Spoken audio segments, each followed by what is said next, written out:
first thing and very important thing is I am being very naive and curious in this whole conversation. I don't want to look like because I'm not a great researcher or an expert in the subject, but I would like to have this conversation in a very studious manner, in a very curious manner. Since Raj Kapoor, when we mention Raj Kapoor, there is so much to it that none of us at this time or of this age can say that okay, we know Raj Kapoor. There is so much to Raj Kapoor. Along with that, I would also like to make it very clear that I am more interested into the social context of this whole discussion instead of just Bollywoodish things, because that is what my personality or that is how I am. I try to make films on pro people concepts or subjects. So I will be going slightly towards that direction. You may correct me at any point of time, or you can please add to it. I won't be speaking much after this because I'll be just responding to what you have to say because this is about that. The theme is Raj Kapoor and Khwaja Ahmad Abbas. That is what I have told to me. Rather, that was the reason I loved this because the current times that we are living in, the kind of narratives being set all across the country, including the entertainment industry in India, this duo, this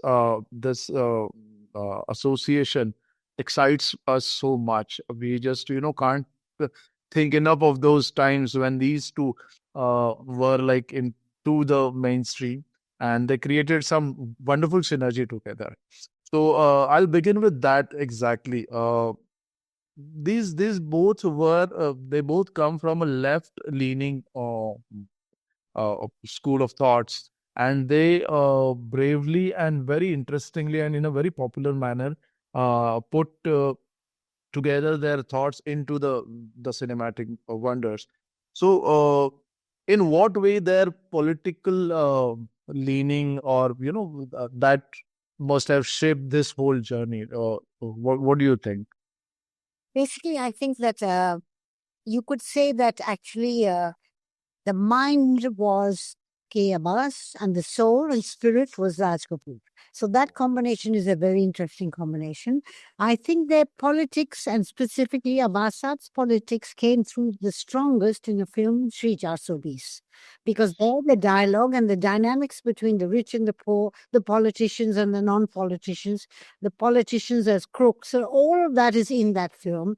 And I think his political point of view is very, very clear. In Awara, you have another kind of situation which also talks about the class divide. They were very interested in the class divide. This comes from both, I think, Raj Kapoor's background, which is Prithvi Raj Kapoor. He used to do plays which were very secular and also talking about the problems and the historical and social situation of India. So Raj Kapoor is brought up in that atmosphere, and Abbas Saab is also brought up in that atmosphere and was started off as being a journalist. So he was, through his journalism and his writings, very connected to what was happening every day. So his cinema would not have been a fantasist cinema. It couldn't be about fantasy. It was always connected to some kind of social event. But above all, put all that aside, none of that would have appealed to people if they were not brilliant storytellers. And to that mix, we must add Shailendra, because you have the story and dialogue working, but then the songs are also saying the same thing in their own way. And they are romantic, kind of fulfilling the needs of the Raj Kapoor film with Nargis and Raj Kapoor, but they are also very political. If you take a song like Dil Ka Haath Sune Dilwala, or you can even take Mera Joota Hai Japani, he's talking really about what is an Indian, who is an Indian. And you could say that through the words of the song, this question of identity comes through. In one of the verses, he says, when Hum to bigre dil shehzade. He's talking more about being the people. And as the people, they can decide through their voting who sits on the throne. And it is the whim of the people that decides, and the ruler doesn't decide. So it's a very kind of a Marxist thought. Shailendra was Marxist. Abbas Saab had those leanings. I'm not sure that Raj Kapoor was the Marxist, but his heart was with them. And in the end, that combination of mind and heart and incredible skill at writing all came together to form these amazing classics. Raj Kapoor used to quote Lenin in that way. He used to quote that, say, which was the Lenin's quote: "Cinema is the greatest weapon to mold a country and bring different countries into one fold." And he actually did that. He tried, and we can say he was really successful doing that. In current situations where communism or liberal ideology is sort of untouchable in the mainstream entertainment industry, uh, how would uh, how would you see this? In a way, it was a big experiment, because Abbas sir was also into a low budget filmmaking. He used to do his own direct films, the way I do, or many of us.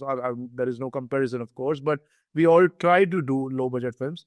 And at the same time, they came together and made this into mainstream popular cinema, using quoting Lenin again, using cinema as a weapon. They succeeded so well.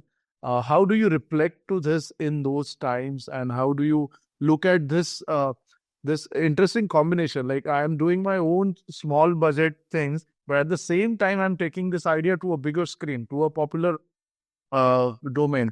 How do you reflect on this, ma'am?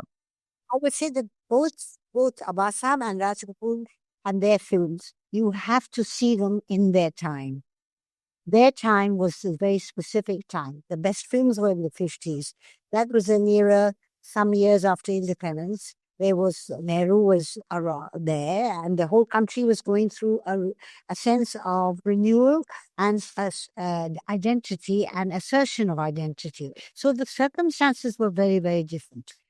However, even then, there was a slight divide, not as pronounced as today or later in the 70s, between popular cinema and independent cinema.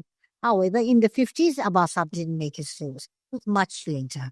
So by that time, he was already a name.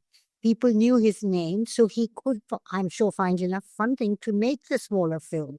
Now, he knew that the smaller film was not going to attract the mass audience, but you could be more articulate in expressing your political and social views, because the expectation is not the revenue from a box office, but the acceptance of ideas.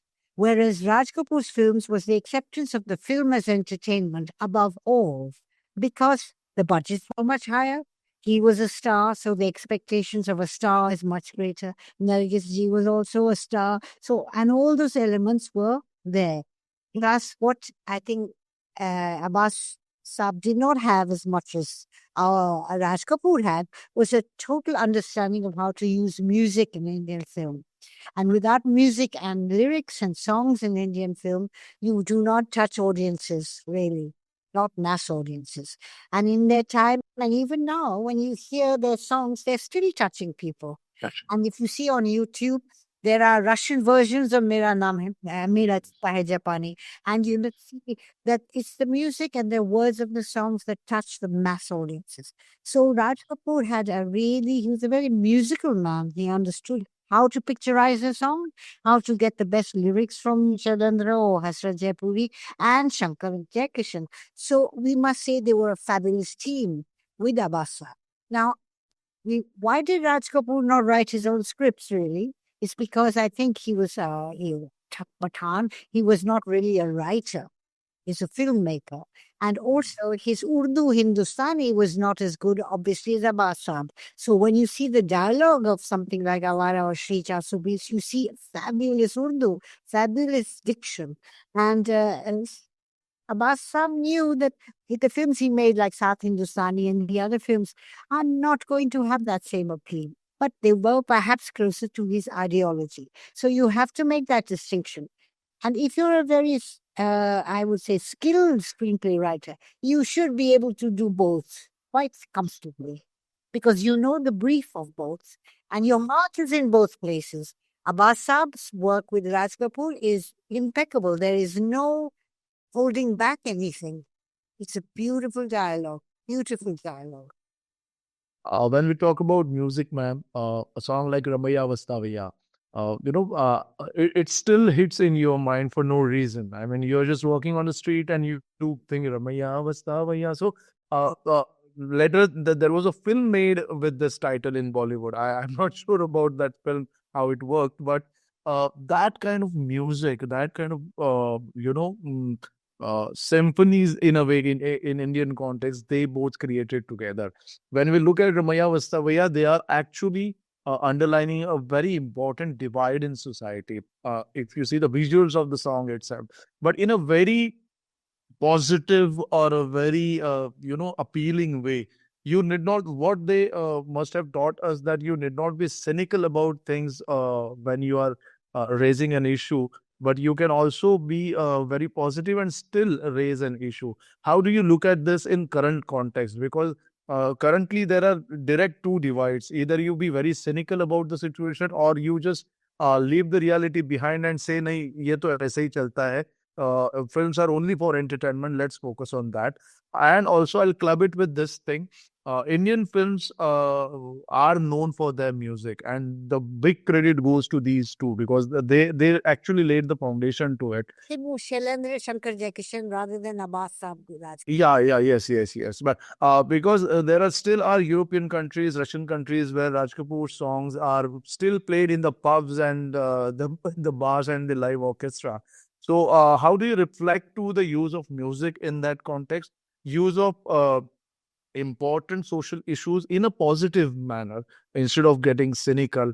How do you think they both must have, molded it in that sense? What could have been the inspiration for that? There was no question of not using music. Yeah. In music in the 50s and into the 60s and even some of the 70s, I think it started changing with Salim Javed. Salim Javed's dialogue became so important that the songs had a less of a role. Sholay, of course, the songs are great, but it's not the songs that are quoted, it's the Dialogues that are. sitting. The 50s was the time of songs. So Raj Kapoor followed what was happening in the country, what was happening in cinema. Now, the greatest strength, at least I feel the greatest strength and originality of Indian film is in the music. The music department, in my view, the lyricists and the composers and the singers are the glue to why we are still attached to the cinema. They are the glue and they are the most original. You can have the same story again and again, the same characters, the same format again and again, but you can't put the same songs again and again. So originality and creativity came a lot from the music. That was happening in the 50s. You take that situation today, and the popular cinema, they are not quite confident about the use of songs. In action, a song doesn't really have a place. Romance today, I can't imagine a song like Abhi Na Jao Chhodkar between Shah Rukh and Deepika. It just does fit with the times. So when you go with the times, you have to also say that the music is going to adapt to the times or vice versa. And today, the narrative that came from the song is not there. The love and romance that came from the song is not there. You see, most of the songs are situational, which means in the background they're playing to tell you something about the character's feelings, but they could be easily cut out. They are no longer scenes. If you take Raj Kapoor, Guru Dutt, Vimal Roy, Mehboob Khan, their songs were scenes. And a scene, taking away from Abasa, but from Shailendra or Hasrat Jaipuri, was telling you something else about A, the story, and B, the character and the emotions involved.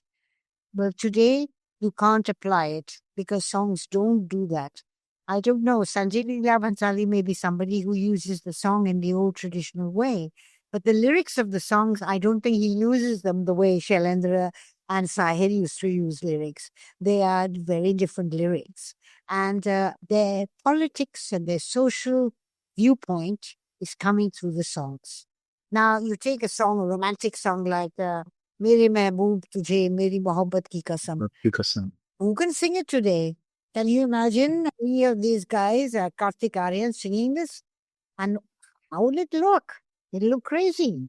So you have to have a situation where it matches the times in which it is built. And that's why I think it was very important to separate time. Also, we must not always just put the blame on the filmmaker. It's not true. It's also the audience. What does the audience want? If you take the talent show, you see these young, extremely talented singers come on. What are they singing? They're singing the old songs. You ask them what programs they're watching. They are not watching the old programs. They are not watching black and white movies. So there is a split between their taste for music and their taste for cinema. And if you make something that is old style, people today are you sure they're going to watch? I'm not sure. Not sure. If you make it very political, I'm not sure they will care for it. Now today I believe Chava is very popular. Uh, that's the kind of thing that is working. It's that. Are you personally happy with this situation? Oh, sorry, I didn't hear that.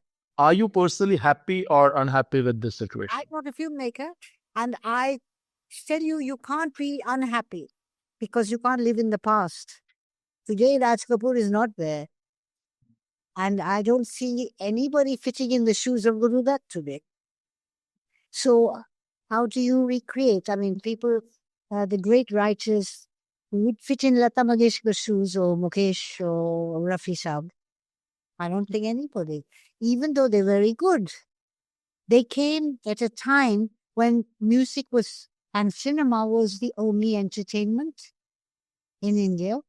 They came at a time when the filmmakers were really developing a language of cinema which is uniquely Indian, uniquely Indian.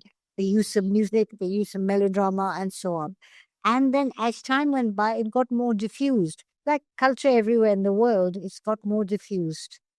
So you take someone like Satyajit Ray, you will learn a lot about Bengal through him. And now the Bengali cinema today I haven't seen many films, but do you learn a lot about Bengali culture through today? I'm not sure. And it's become a kind of a composite global culture. You take a Hollywood movie today, could be shot anywhere in the world, and it's appealing to a world audience. I don't see as specifically American, like the Coen brothers. Coen brothers was very American, and the whole team was American, and about how it is, how they think, how even Scorsese's early films. But today, everything has become much more about appealing to a greater audience. Not completely. There are directors, I think, in my view, like Mani Ratnam, even Anurag Kashyap, and in his own way, Karan Johar, even Sanjay Leela Bhansali, they have their own voice. However, this is just few people. And if you look at the 50s, there were many directors. Why do we only remember 4 or 5? Why? What differentiates? My question is, what makes a classic classic? Is it time? Is it quality? Uh, on these lines, as a film historian yourself, can you share some of the anecdotes if you have anything? Because see, this a prolific writer and a showman coming together. How would they process the see? As a filmmaker, it interests me a lot because when I brainstorm with my team, it always is like that brainstorming itself is a interesting process. So, can you share some of the anecdotes if you? Yeah. I had the privilege last year, thanks to Kunal Kapoor, who was supervising the restoration of the Raj Kapoor films for a Raj Kapoor festival. And so I had the privilege to do the subtitling of 9 Raj Kapoor films through Kunal Kapoor. Shivendra Singh Dungapur was also involved, and Ranveer Kapoor was really also involved and extremely helpful to make it all happen. Then that process allowed me to look at the films very carefully. And you see the development of this character Raj Kapoor becomes. And if you look at Aag and you see Barsat, the amazing sense of cinema he has. And what I also had the privilege in 1984 to be at the North Film Festival, where I was involved with the festival people, the French festival, retrospective of Raj Kapoor. So Raj Saab and his wife Krishna ji came, and we spent 5 days together in Norms. And I would say there was only one subject that interested Raj Kapoor, and that was cinema. We rarely talked about anything else. And he was loved at that festival because it was about cinema. And somebody so passionate about their art is going to, if he's lucky, create something that no one else can create. So when you say, why was Raj Kapoor unique? It's because his whole life was cinema. And he understood where to put the camera, how to make the emotion work, how to make the obstacles work, and so on. It is true that his early films, to me, were better in many ways than the later films. But then the times had changed, the audience had changed. And even though he was absolutely obsessed and very, very passionate about Mera Naam Joker, it was rejected by the audience. Whereas Bobby was immediately accepted because the youth had became the audience, young love, young fresh faces, and so on. And after Bobby 73, you can say 15 years passed, and then you have Maine Pyar Kiya. Again, you enter a new phase of romance, teenage romance, and Salman arrives, then Amir arrives, then Shah Rukh arrives. But if you look at their fathers, that's Rishi Kapoor and Bobby. So Raj Kapoor was a trendsetter in that way. But you could not really copy him. Like people said, oh, he creates a formula you can copy. I don't see anybody able to make a film like Aag or Barsat. If you see Barsat, you'll just be amazed by the questions he poses. In Barsat, in Aag, it's really the dynamic is between love and lust. What is lust? Was lust. And then in Barsat, you have the same thing going, but it is love that wins. So he's battling with these two notions. But this is before Abbas Saab. 1951, Abbas Saab comes on the screen. You know this background of Awara, I'm sure. Yes. When Abbas Saab saw an article in a newspaper about a judge and a son who's estranged, and he then takes him back into the family fold. He saw this newspaper article and then thought, wow, this will make a great story and a great screenplay. So he first goes to Mehboob Khan and he says, Mehboob Khan, will you make Awara? He said, yes, I'll make Awara. It's a very good story, but I want the father to be Prithvi Raj and the son to be Dilip Kumar. And Abbas Saab said, no, it has to be played by the real life father and son.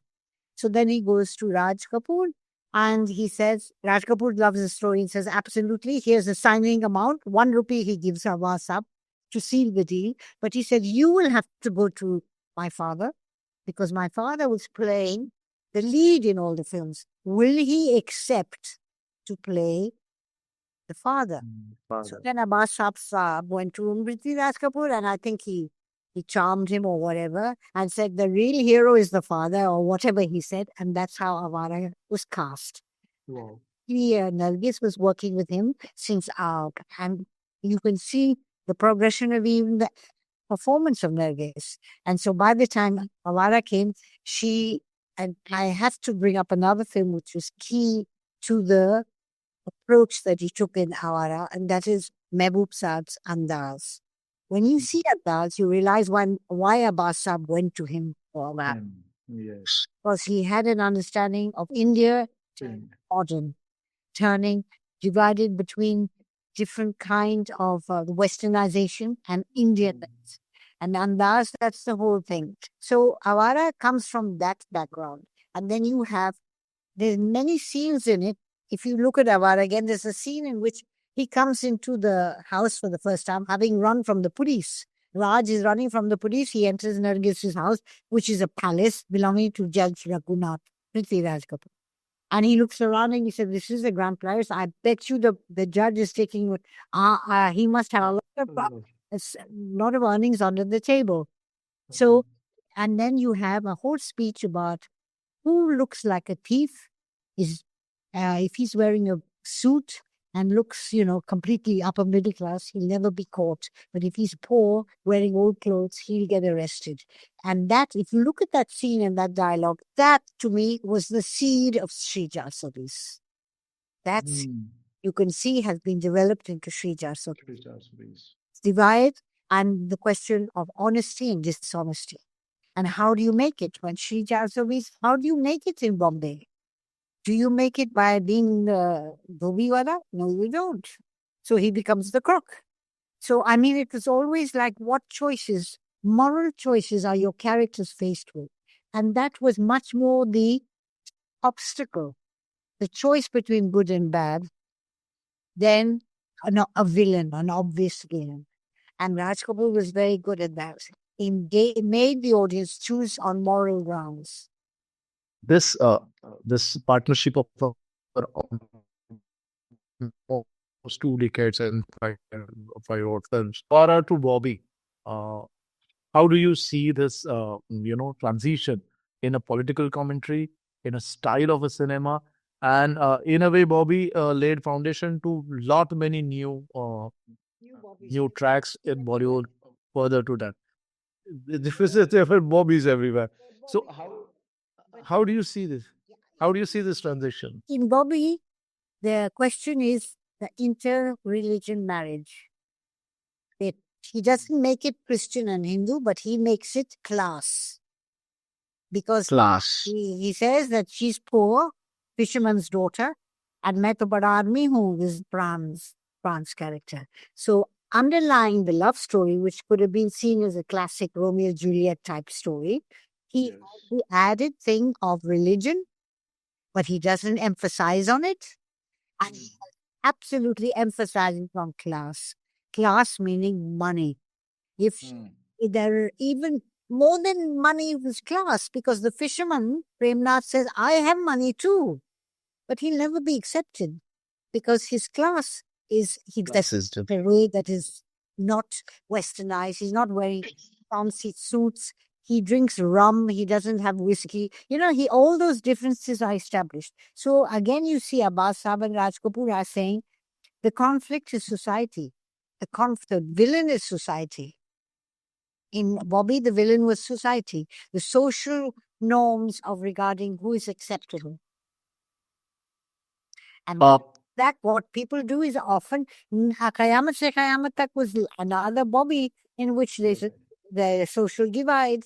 And I think it's again religion or caste. I don't remember what the divide was, but they were both Hindus, but they were not too happy about their families. On a little different note, the way he portrayed his heroines, like Nargis, and in those times, the very upright and that era when we were recently got an identity of a country, but we were still struggling. We are still struggling with this gender biases in the country. How bold was it, and how would you elaborate that side of Raj Kapoor, portraying heroines in that sense? It was still, we see in many films, the heroines are considered like a property, that, okay, they have to be eye candies, they have to be this, and doing this in that era. How do you reflect on this side of Raj Kapoor? Okay, that Nargis was very, very instrumental in the portrayal from Awara. If you look at Ark, she's a very interesting character, but that character is not developed very much. But Saath, she's a little bit, just her main purpose was romantic, not much else. But after Awara, so these two films are key to how he shows a woman. He shows a woman as very moral, very upright, capable of many dimensions. That was what it was. It wasn't one thing. She wasn't the perfect woman. She was the woman who was educated, because in Awara, she's the lawyer. And in Shree, she's also educated. She's a teacher. And in Shree, there's more question of morality. She represents morality. But in Shree, in Awara, it's more romantic. I think it could have been to do with the fact that Nargis herself had been very educated, a very sophisticated type of character. And her influence on Raj Kapoor must have been quite tremendous. And it is documented as such. Of course, they were everybody knows there was great love as well, but there was a great influence as well. Nargis influenced Raj Kapoor in his portrayals of women. You will see after that, like Jis Desh Mein Ganga Behti and all, and then the song started becoming very much more sexualized. You cannot say they're sexualized in Awara or in Charsobis. So he started looking at women slightly through the lens of that dilemma he had in love, lust. And that conflict shows up in the way he portrays women. And that happened in later films. Does not happen in so much in Prem Rog, for example, but in Satyam Shivam, the way she's represented harks back to a certain view of the woman. And things had changed. He changed. And his films changed. Obviously, some people have favorites, and I'd say my favorite of his is Shree Charsobis. It's a perfect film. A perfect film. The songs, the dialogue, the social sketches, the performance, the actual, what you call it, the layering. There's one, every scene has got something rich in it. It's an amazing film. Amazing. And, the dialogue and screenplay should be studied by filmmakers today. Uh, After the heroines, I would like to discuss about the idea of hero Raj Kapoor presented. We just said Jis Desh Mein Ganga Behti Hai or Jaagte Raho or Mera Naam Joker. The central character of the film are so much how there were so many experiments with them, and it was very bold in a popular domain of cinema. He was not into a parallel cinema per se. They were not parallel cinemas per se. They were the mainstream cinemas. And, uh, you know, I would call it a very daring move to bring heroes in that way. An aging clown, maybe huge. Still, as a filmmaker, if I think of a script where the aging clown is my hero, I would think many times before going and doing it. But his heroes gave so much to our society, so much to the people around them. How would you reflect on that part of Raj Kapoor with his heroes and the heroic characters that he introduced? Okay, that when he directed himself in later films, I think they were less interesting than when he acted for others, like Anari of Rishikesh Mukherjee. And the film I thought Raj Kapoor was really very, very good.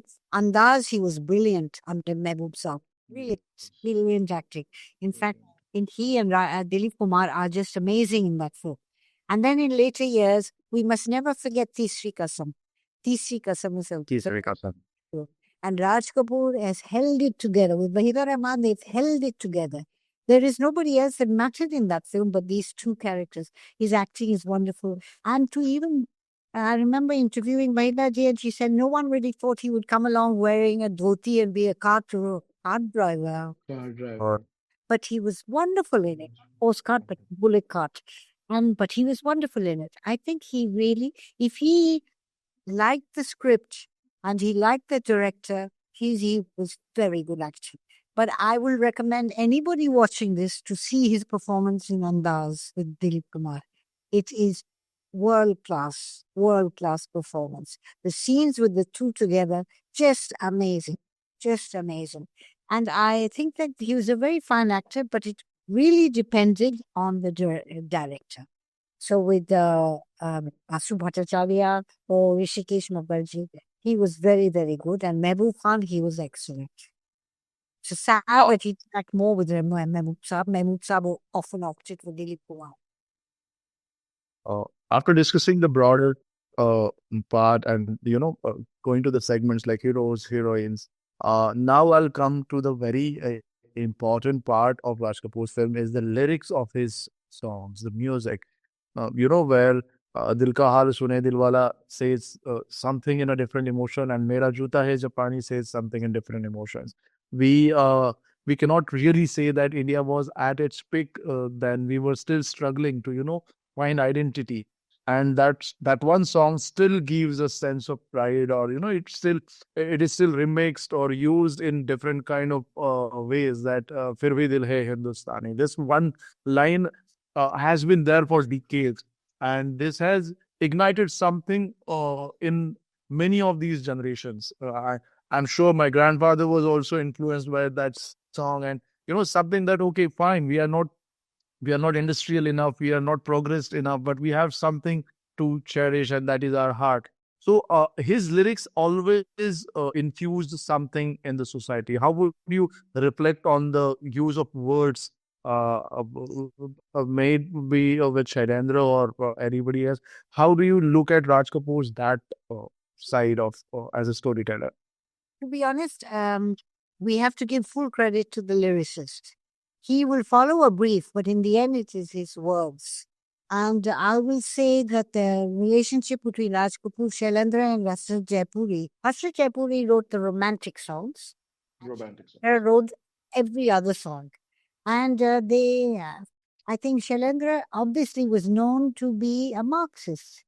So he and Abasam were on the same page.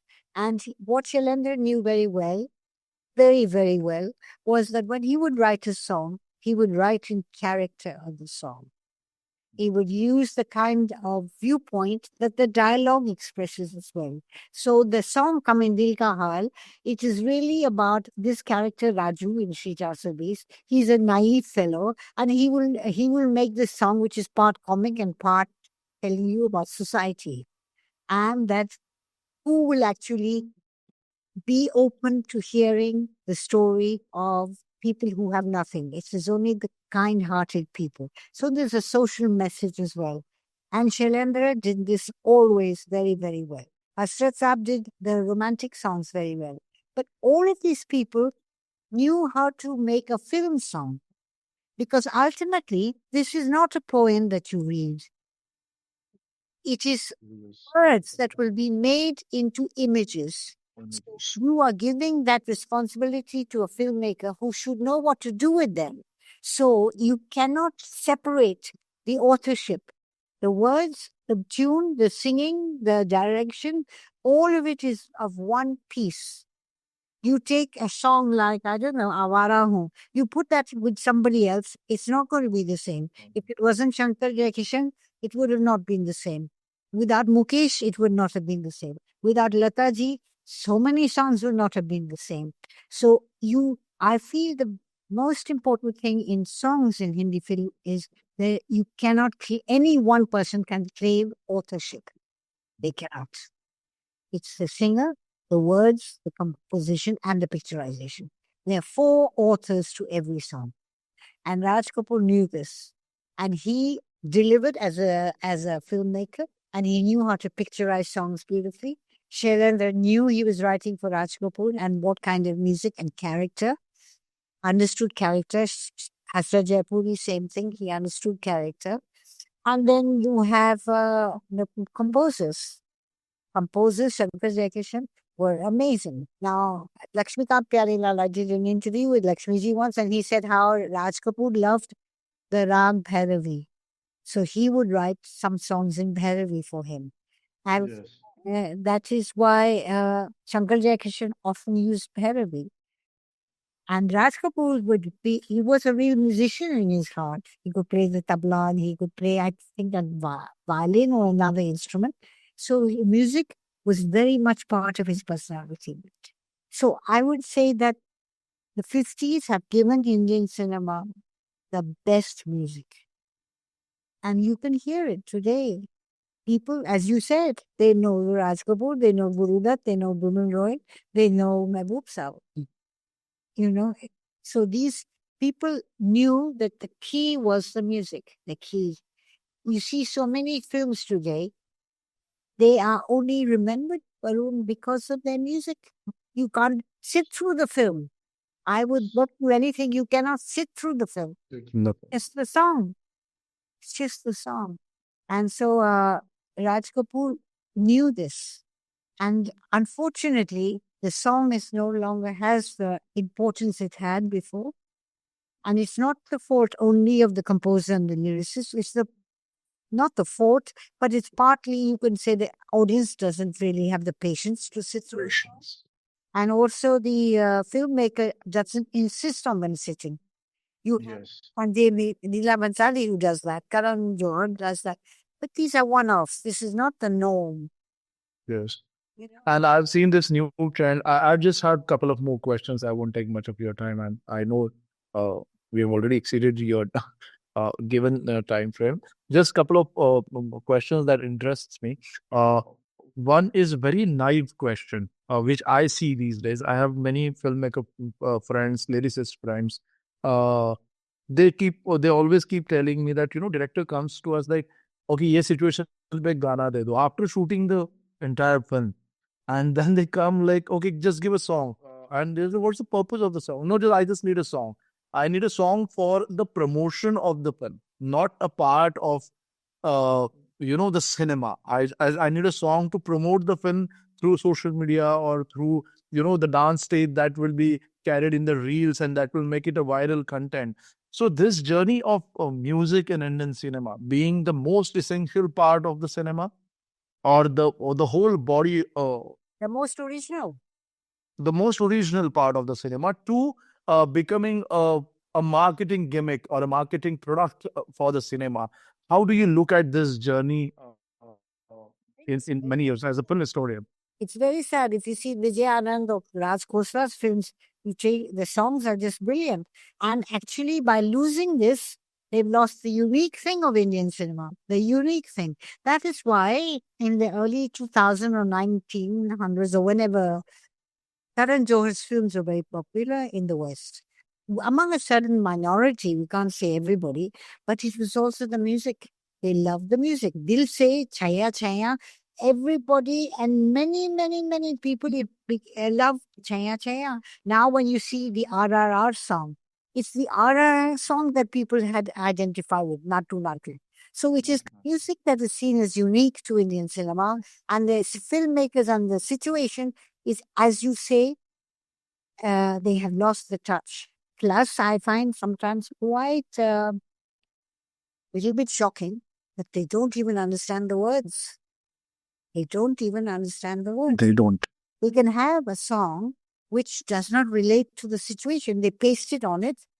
It's like a YouTube, those videos you get, they can send a song on to Lauren and Hardy and he's singing and they dance to Billie Jean. So, I mean, you paste something on it. And the song is a love song between, I don't know, Sony Mahirwal, and there's an action scene going on. There's no relation between the two. That is terrible. Even if you take Hollywood, they don't do that. If you see Goodfellas or you see that new film with, not new, Brad Pitt, Once Upon a Time in the West, that is music. But it's always connected to the narrative. And here you find a lot of songs are, as you say, marketing. There's one great dance number, what they call item number. Scene is looking like an item scene. Very little continuity between characterization and dialogue is not original. The villain is always the same. The hero has to win. And then he's got to have some love interest. And then once that's all over, you can buy some more popcorn. That's it. Ma'am, I have just last two questions. One is, I was having this very hearty conversation with Pareji, Parallel Sharma, an year ago, I guess. Yeah, I'm fortunate enough to speak to him a lot, and we keep meeting and we keep talking a lot. So yeah, he's a wonderful man, and he's like a father figure to me. And he keeps telling me many these memories from his times. So he once told me that it was midnight around 12-ish in Mumbai, and near this Nariman Point there is a circle, there is an island. So Raj Kapoor was like, do you know what's the power? I mean, not exact words, but he wanted to prove it to them that what the power, what's the power that you behold as an artist or as a cinema in India. And then there were few friends, four or five of them, and they went to that circle. They sat there, and within a few minutes, since it was a deserted road, the security personnel, the police officers on the streets came to them and started talking, and they were like, what should we bring for you? They said, this is the power you behold in this country. never. So that Raj Kapoor, he knew that okay, we have this power, and this is the first hand experience shared by Paraji to me. And he is, like, I guess he is still the only global icon of Indian cinema. Not as a hero, not as an actor, icon, as a film icon. Because then you can, always debate. You can always debate about Shah Rukh Khan and Amitabh Bachchan. That's fine. But as a film icon, I guess Raj Kapoor is one and only global icon we have. And he knew. Yes, he knew it. The thing is that there was a shop near where I live in London, and they are part Iraqi and Irani. And I went in there, and there was some discussion about Indian cinema. I said, "Do you know it?" He said, "There's only one man we know, and it's the only one man we want to know, and that is Raj Kapoor." Raj Kapoor. That was like a year ago. They love Raj Kapoor. I also think he looked very Middle Eastern. You see, he could have been Turkish. Turkish, yeah. Maybe that was the reason he appealed to the Russians and the Middle East and every. Wasn't so unlike them. Yes, He looked like them. look like that. And he had light eyes. And Awara was such a hit in China. And I remember Girish Karnad said in the 50s, the West was bowled over by Satyajit Ray in Cannes, and the rest of the world was bowled over by Raj Kapoor. Raj Kapoor was definitely the first Indian megastar for his movies. Megastar. China, there are filmmakers in China who have been influenced by Awara. I don't know any filmmaker really today who says, "Oh, I've been influenced by X and Y."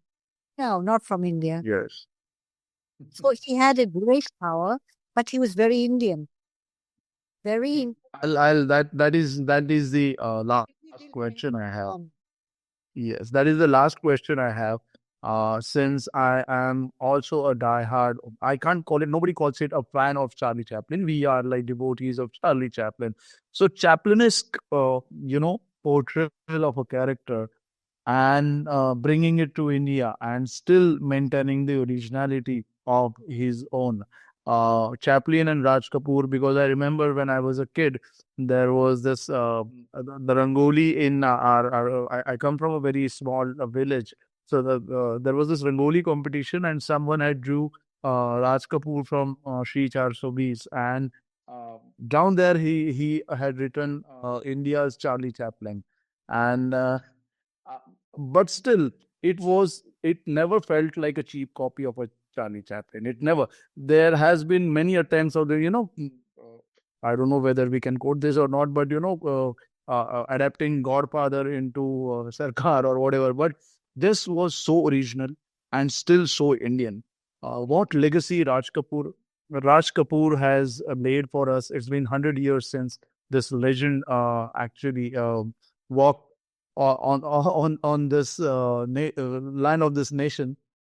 We are so fortunate to have him. How do you see Raj Kapoor have influenced the Indian cinema and Indian society at large, not only cinema? And I'll club it with this question, one more question with this. Can you see Raj Kapoor and Khwaja Ahmad Abbas kind of a duo being possible now in this? Because it is a need of a time. Someone who understands the socio-political situation and needs, and someone who also understands the showmanship. Is this duo necessary? Can we achieve that in near future? And Questions in your one question. yeah, yeah, you just conclude this discussion. Yeah, and The last one. I don't think you can achieve the same thing because the society has changed. The society has changed. You can't have a Raj Kapoor and Abbas stop doing what they did then. And the strength of it is that period. You take that period away from them and you haven't got the same cinema. So I don't think you can replicate. What you can do is to try and see whether anybody has the same concerns. I don't think, I find that cinema has become less cinematic. It's more emphasis on storytelling, more hurried. Digital has brought its own problems. The directors are constantly changing. If you cut the negative during Raj Kapoor's time, you could not recut the scene. This negative was cut. And now you can recut. It's like writing a letter. If you wrote a letter by hand, you couldn't keep writing the letter 10 times. But today you write an email, you can retype it 55,000 times. put all kinds of words because you're not sure what you're saying. So digital is a big disadvantage. And to be very unfair is that the directors are not sure what they want. Raj Kapoor knew what he wanted. Abasam knew what to write. These were very clear-minded people. Now, digital and the technology has confused people a lot because you have too many options. I mean, when you call somebody and you call a society or call company and they say, press 1 for option 1, for 2 for this, 3 for that. But they give you lots of options, but there are no choices. They don't give you choices, they give you options. And so unless you know how to choose, you go for the wrong option. Now, coming back to the rest, Charlie Chaplin, I think his appreciation for Charlie Chaplin was very simple. Obviously, was the movement, the physical movement, and he did that in the song "Mera Jita Hai Japani." It starts with a speeded up shot, so that's his tribute to Chaplin. But once the story develops, it's different. The other thing he's influenced by Chaplin is Chaplin was always the underdog. Chaplin was never the rich man. Chaplin was always the guy who becomes friends with the millionaire, and the millionaire wakes up in the morning sober and kicks Chaplin out. He was always on the side of the Such an epic. never the zamindar. I cannot imagine Yeah. Raj Kapoor being the zamindar. He was Zamindar. singing on the Sona Chand's roof and saying, "Oh, Sona Chand won't be able to sleep because we're making such a noise downstairs." You know what I mean? And he was on the side of the pavement dweller, like Chaplin. So that is where it's the walk, it's the dressing, but not overdoing, because she charges the voice. He looks fantastically handsome in these fantastic suits. If you look Murmur Ke Na Deg, oh my God, he looks dashing in that. But what the difference is that Chaplin always made fun. He made fun of the rich, and he saw them as whimsical, and he saw them as basically cruel people and heartless people, only after money. And Chaplin's ethos of the kind-heartedness was in Raj Kapoor. And so Raj Kapoor is definitely made a big impact on Indian cinema, but I don't think the filmmakers who may love his work or will not necessarily make Shree Jasovis. So I think it's an intellectual influence. It's not actually played out in actual work. It's an intellectual influence. It's a love of Indian cinema. And but if you talk to many young people today, you'll be shocked if they've seen any of these old films. You'll be shocked. And I think that is rather sad, but you can't blame them. I haven't seen many modern films either. So I mean, they don't interest me. And so maybe these films don't interest people. However, for people who are discerning, people who know what is the best of Hindi cinema and what is the foundation of excellence, will always look to Rajkan. Thank you so much, ma'am. I hope you think this was worth your time. The discussion. And I hope it will encourage somebody to watch Shree Jasognisa. Again. Yes, The main purpose is that we should open the door to Rajkan. Raj Kapoor again and again. Yes. How would you wish him on his 100th birthday? I remember when I had met him, he was so kind and so thoughtful, And I would always say, Raji, happy birthday, and I wish you were here. We all wish you were here. Thank you so much, ma'am. Thank you. It was indeed a wonderful conversation.